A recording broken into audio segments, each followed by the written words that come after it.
This is Front Page with Njideka Maduka, bringing clarity to the headlines, one page at a time.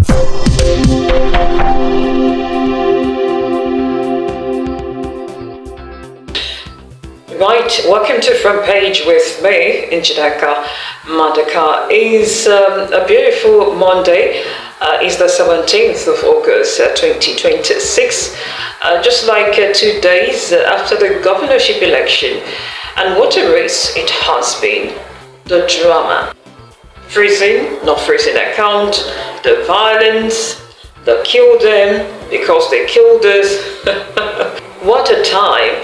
But of course, we're able to get to the end of it. We're going to talk about your Osun State governorship election. I think that should be our major review for today. So you are very much welcome. It is the Front Page. This is where we take a look at all the major headlines on our national dailies, try as much as possible to make sense of them.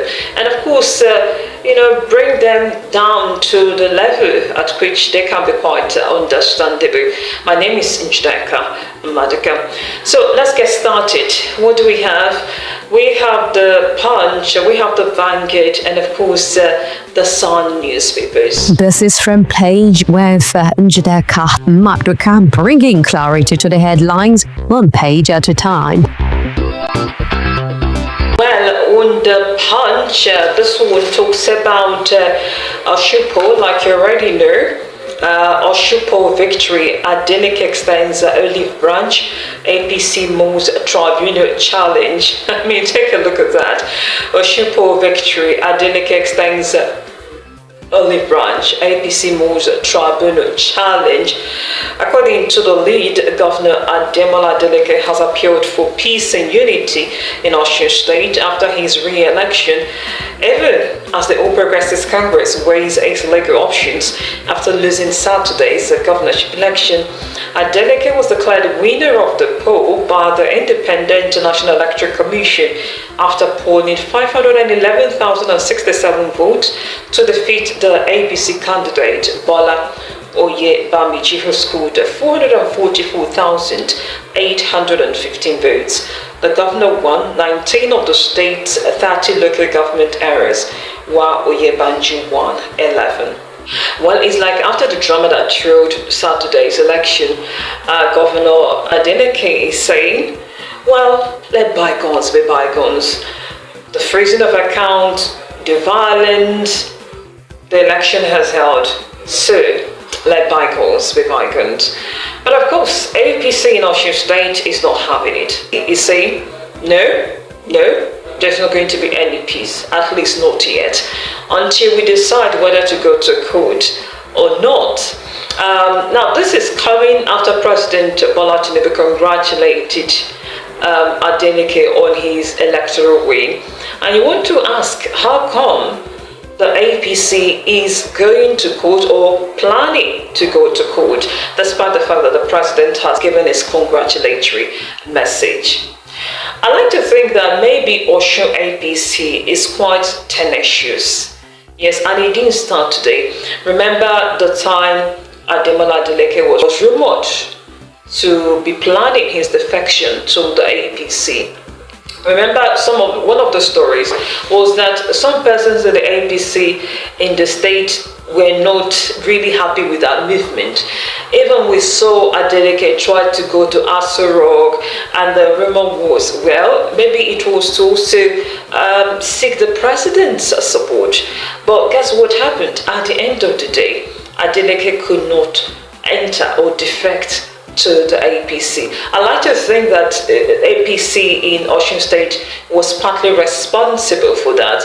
And of course, it's not surprising because you have Minister Oyetola, who is, supporting them in a way because he also had a preferred candidate in the person of Oyebamiji. And so it's not surprising that Adeleke was not able to go into the party. And now, trying to be their own men, they are now going to court or planning to go to court. How it will end is another matter altogether. You also have to bear in mind that the APC candidate himself, Oyebamiji, has not congratulated Adeleke. I mean, politicians can be quite funny, because a number of persons will look at the score by Adeleke and conclude it's convincing enough for Oyebamiji to accept the result. But of course, politicians, they may want to try their luck. But of course, if they want to challenge, what are the bases? What are the grounds to challenge the election? The APC did not say, except that they said constitutionally they are allowed to exhaust all of the opportunities provided to challenge an election. But would they be going to court in a vacuum without a solid ground? Because we have grounds upon which a candidate can challenge an election result as provided by the Electoral Act and, in a way, the Constitution. Now, let's look at the basis upon which elections can be challenged at the tribunal. As Electoral Act, Section 138, it says an election may be questioned on the grounds that the election was invalid by reason of corrupt practices or non-compliance with the provisions of the Act, or respondent was not duly elected by majority of lawful votes cast at the election. Now, starting with the first one, non-compliance with provisions of the Act. I mean, it can range from a whole number of things. Something as basic as overvoting, ballot box snatching, manipulation of votes, not using the beavers to accredit the electorate, not using the IRF to transmit elections. These are some of the grounds upon which a candidate can decide and has that right to challenge the election result. But of course, the APC in Osun State, is he willing to provide evidence that indeed some of these things happened? If, for example, they think that some votes were subtracted from their own rightly deserved votes, or maybe INEC manipulated the result, or they didn't use beavers in some areas and it affected or prevented certain persons from voting, then it can go ahead and bring all of those things as evidence. And you also have to bear in mind that it's not enough to claim that the process was corrupt or the Electoral Act was not complied with. You have to prove it. To the extent that you think that whatever you were denied affected the votes you were supposed to garner. That's on one hand. The second part talks about not duly elected by the majority of votes. The APC in Osun State will also have to prove that somehow Adeleke did not get the majority of votes. If, for example, they think that all of the manipulations led to their votes being shortened, they can go ahead and prove it, right?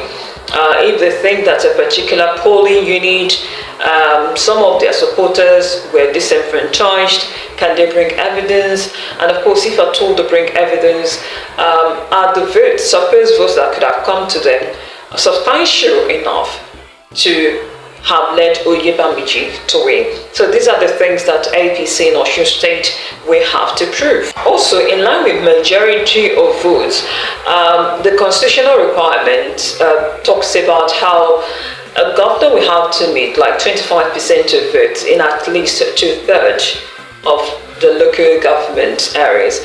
And if you look at the local government areas in Osun State, they are 30 in number. Now, 2/3 of 30 would be 20. Now, Adeleke scored 1 outrightly in 19 states. But of course, if at all he did not win in 20 states, does it mean that he did not meet the majority of votes? Of course not, because if at all he did not win outrightly in the 20th state that could have made it 2/3 of Osun local government areas. At least he met 25% of votes in all those local governments. So is there anything that APC in Osun State may think could lead to Adeleke being denied outright victory because they think he has not met the majority of votes? That's left for APC in Osun State to actually prove. So when APC looks at all of those things, will it be worth it? Remember, Njideka Africa, one of the CSOs that actually observed the election, said some of their reports actually tallied with what INEC gave us results, saying that the range actually estimated the score for a Accord Party, for APC, for ADC actually falls within their own estimate, their own tally. So these are the things that APC will have to stand against if they want to prove their own point. There's also something else which happened in the course of yesterday's celebration after the governor won. I think he said something about endorsing the president for second term. Well, I don't know whether that is not laughable, because where does that really happen? You know, somebody from another party supporting the candidate of another party. I wonder, when they present their own presidential candidate, I mean, when you look at all the democracies, is this how they do it? Because when if you really want to follow ideology, you have to ask, should Adeleke have even defected to Accord Party, and would they have even allowed him? But of course, they allowed him, and look at what is really going on. And I think maybe we can stop this, partly if we amend our laws to also affect executives who may be defecting, because we have that law that prevents legislators from defecting. So can we have something in that realm where executives are also covered so that they may not defect at the slightest reason? Yes, the PDP crisis and all what have you, it may be proven that there was crisis, but of course there are other instances where these defections do not make any reason or are not reasonable enough. So let's perhaps look at that and see what we can do about it. Of course, the next one before us is the Vanguard. This one talks about El-Rufai. It says El-Rufai slams a fresh 10 billion naira suit against ICPC, alleges denial of access to family. El-Rufai slams a fresh 10 billion naira suit against ICPC, alleges denial of access to family. Well, El-Rufai has been in custody, and of course he says that ICPC has denied him access to his family. Says it is preventing him from getting food and medications, and of course the question will be, why would ICPC be doing that? Why would ICPC be doing that? From reports, the court in Abuja, where he's being charged for things like interfering or intercepting the communication of the National Security Advisor, had given him bail.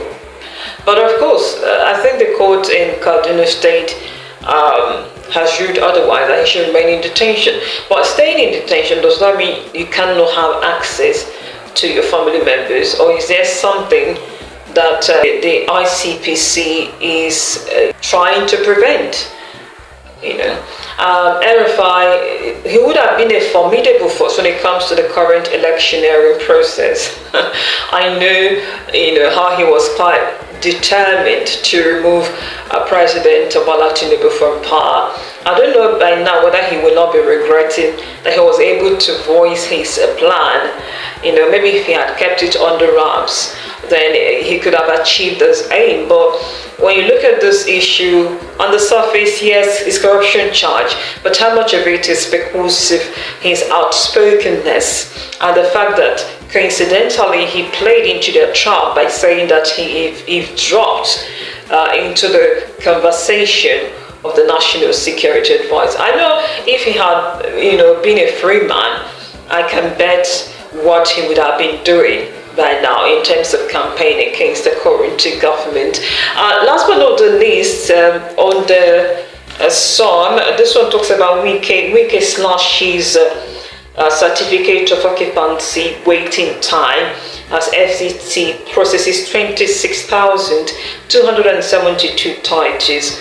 Wike slashes certificate of occupancy waiting time as FCT processes 26,272 titles. That's quite commendable. They said it's more than what previous administrations had done. I mean, we know the importance of getting these things done in time, that people do not wait endlessly for their CFO. Just like Olayinka said, that is his media aid. Sometimes these people cannot bring collateral for their loan, and so they are stored in terms of businesses. But imagine if CFO had been given to them, they were able to seek credit from banks using the land as collateral, and that is how economies actually run. I know the legal luminary Olisabakaba said something or made suggestion in that line before, that we need to ensure that titles, CFOs and titles are given as speedily as possible, so that Nigerians can do a business and the economy can boom. All right, that's it to the front page today. Thank you for joining me. Don't forget, you can always follow the conversation. Let's know what you think. Join me on my social media platforms. Log on to linktree.ee/Njideka Maduka. linktree.ee/Njideka Maduka. I'd like to hear from you. I'll see you again next time. Have a fantastic one day.